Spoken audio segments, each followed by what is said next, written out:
So I needed to come on here as soon as now because I had a video that I wanted to do. I hadn't come on and done the video yet. But I remember seeing a video on Facebook.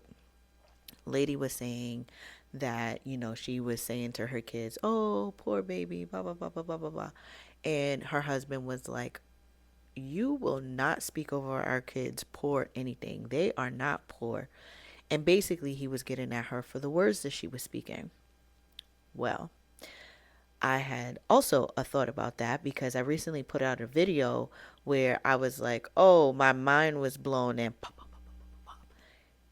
And I felt like in my spirit, like I needed to come on here and talk about this because I have to stop saying things like that. Because do we not realize that things like aneurysms exist and you actually can blow blood vessels in your head?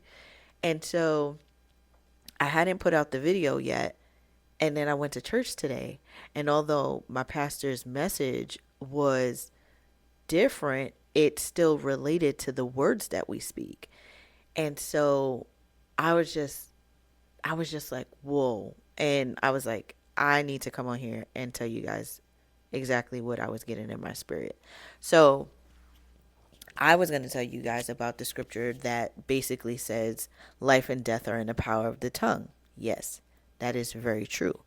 Here is scripture that my pastor gave today that I didn't even realize was there.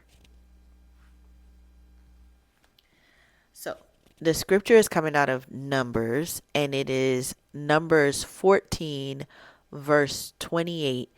So basically, the the Israelites are complaining and talking about they want to go back to Egypt. They're tired of being in the wilderness, blah, blah, blah, blah, blah. Well, I'm going to start from 26. Numbers 26 says, "Then the Lord said to Moses and Aaron, 'How long must I put up with the wicked community and its complaints about me? Yes, I have heard the complaints the Israelites are making against me. Now tell them this: As surely as I live, declares the Lord, I will do to you the very things I heard you say.'" So now here, I'm sorry, God. I'm sorry, guys. I'm holding the phone in my hand. So now I'm hearing this today, but I'm also thinking about the message that I wanted to put out, and I'm like, "Oh no, we need to talk about this." So we have to really be careful about the words that we speak. We have to understand that we are actually going to take account in judgment for the very words that we've spoken. Literally, I have it here in Matthew 12, verse.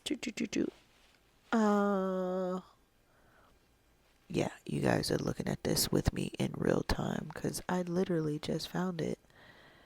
Ah, da, da. Okay, I was looking right at it. So it says Matthew 12 and 36. "And I tell you this," I'm reading out the NLT on this one.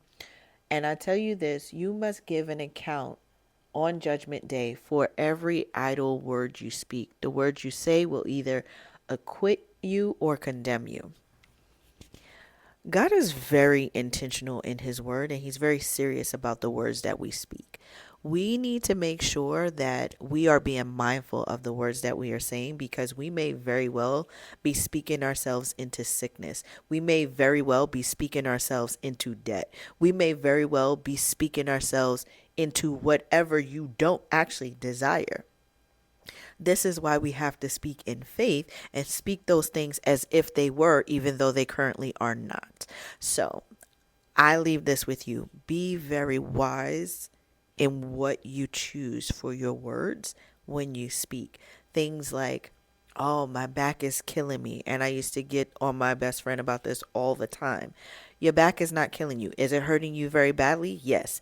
But we don't want to speak things of death over our lives, over our finances, over our children. We don't want to do any of that. So I'm just here to tell you, be mindful of the words that you speak and make sure you're speaking life and not death. Speaking prosperity and not brokenness. And prosperity doesn't necessarily mean money either. You can be prosperous in the way that you live.